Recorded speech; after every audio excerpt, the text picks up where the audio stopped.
বলা হয়ে থাকে যে পৃথিবীর সর্বশ্রেষ্ঠ গোয়েন্দা সিস্টেম বা গোয়েন্দা বাহিনী হচ্ছে ইসরায়েলের। নামটা নিশ্চয় জানা আছে, মোসাদ। সারা পৃথিবীতে ছড়িয়ে আছে তাদের নেটওয়ার্কিং সিস্টেম। আর এই নেটওয়ার্কের মধ্যে সবচেয়ে বড় টার্গেটের যারা, তারা হচ্ছে প্যালেস্টাইন, গাজা এবং লেবানন থেকে শুরু করে ইয়েমেন, অনেকগুলো রাষ্ট্রে। প্রযুক্তিকে এত উচ্চতর পর্যায়ে নিয়ে গেছে যে ইসরায়েল চাইলে ঘরে বসে রিমোট টিপ দিলে বিস্ফোরণ ঘটে লেবাননে, ইয়েমেনে কিংবা গাজায়। কিন্তু এই রাষ্ট্রগুলোর যে বস ইরান, এই যুগের সুলতান ইরান, ইরানের সাথে প্রযুক্তির যুদ্ধে কতদূর এগিয়েছে।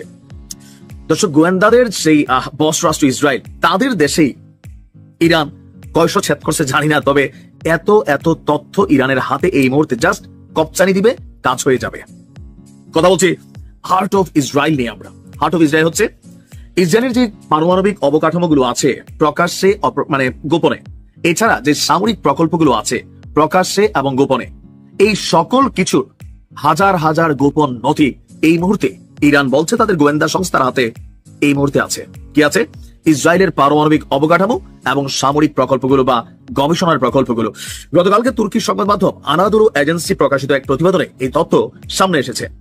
এছাড়াও একই দিন তেহরান ভিত্তিক বার্তা সংস্থা তাসনিম নিউজের প্রতিবেদনে বলা হয়েছে ইরানি গোয়েন্দারা একটি গোপন অভিযান চালিয়ে ইসরায়েলের পারমাণবিক স্থাপনাগুলোর উপর ভিত্তি করে তৈরি করা হাজার হাজার নথি, ছবি, ভিডিও ফুটেজ সংরক্ষণ করেছেন।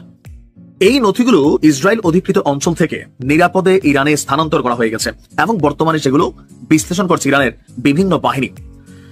হিজু ঘনিষ্ঠ সংবাদ মাধ্যম আল মাইদাও বলছে যে ইরানি গোয়েন্দারা ইসরায়েলের পারমাণবিক প্রকল্প, সামরিক স্থাপনার বিপুল পরিমাণ গোপন নথি সংগ্রহ করেছে। এই অভিযানকে ইতিহাসের অন্যতম বৃহৎ গোয়েন্দা অভিযান হিসাবে বর্ণনা করা হয়েছে। নথিগুলোর বিশ্লেষণ এবং পর্যালোচনার জন্য আরো ব্যাপক সময়ের দরকার হবে। এই ঘটনার পর কেউ বলছেন যে ট্রাম্পের ইশারায় হোক অথবা ইসরায়েল স্বেচ্ছায় হোক, ইরানের উপর যে অভিযান চালানোর প্রস্তুতি নিচ্ছিল সেই প্রস্তুতিতে পানি ঢেলে দিছে খোদ ইরান। যদিও এই তথ্য ফাঁসের ঘটনায় যখন বিশ্বজুড়ে মিডিয়া তোলপাড়, তখনও মুখে কুলু বেড়েছে ইসরায়েল, কারণ পশ্চিমাদের কাছে জবাবদিহি তাদের করতে হবে।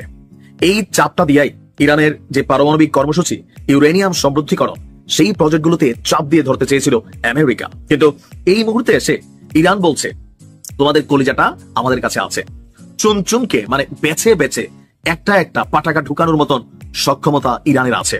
যদি ইরানে কোন ধরনের কোন সামরিক অভিযান, ক্ষেপণাস্ত্র অথবা ড্রোন হামলা চলে, পাল্টা জবাব হিসাবে প্রত্যেকটা জায়গায় টাচ করে যাবে ইরানের সেই অপ্রকাশিত মেশিনারিজ গুলো।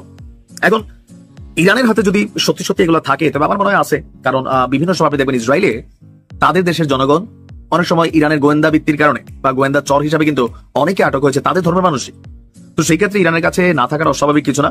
আর ইরান বলছে নতুন এবং পুরান, মানে আগে ধরেন ছিল উত্তর গলি, এখন এটা চলে আসছে পশ্চিম গলি। ইরানের কাছে দুইটাই আছে, কোন গলিতে কোনটা কোনটা ছিল, নতুন কোথায় আছে। অবিশ্বাস্য জয় ইরানের। দেখা যাক কি হয়। ভালো থাকো। বলা হয়ে থাকে যে পৃথিবীর সর্বশ্রেষ্ঠ গোয়েন্দা সিস্টেম বা গোয়েন্দা বাহিনী হচ্ছে ইসরায়েলের। নামটা নিশ্চয় জানা আছে, মোসাদ। সারা পৃথিবীতে ছড়িয়ে আছে তাদের নেটওয়ার্কিং সিস্টেম। আর এই নেটওয়ার্কের মধ্যে সবচেয়ে বড় টার্গেটের যারা, তারা হচ্ছে প্যালেস্টাইন, গাজা এবং লেবানন থেকে শুরু করে ইয়েমেন, অনেকগুলো রাষ্ট্রে। প্রযুক্তিকে এত উচ্চতর পর্যায়ে নিয়ে গেছে যে ইসরায়েল চাইলে ঘরে বসে রিমোট টিপ দিলে বিস্ফোরণ ঘটে লেবাননে, ইয়েমেনে কিংবা গাজায়। কিন্তু এই রাষ্ট্রগুলোর যে বস ইরান, এই যুগের সুলতান ইরান, ইরানের সাথে প্রযুক্তির যুদ্ধে কতদূর এগিয়েছে। দর্শক, গোয়েন্দাদের সেই বস রাষ্ট্র ইসরায়েল, তাদের দেশেই ইরান কয়শো ছেদ করছে জানি না, তবে এত এত তথ্য ইরানের হাতে এই মুহূর্তে জাস্ট কপ্তানি দিবে, কাজ হয়ে যাবে। কথা বলছি হার্ট অফ ইসরায়েল নিয়ে। আমরা হার্ট অফ ইসরায়েল হচ্ছে ইসরায়েলের যে পারমাণবিক অবকাঠামোগুলো আছে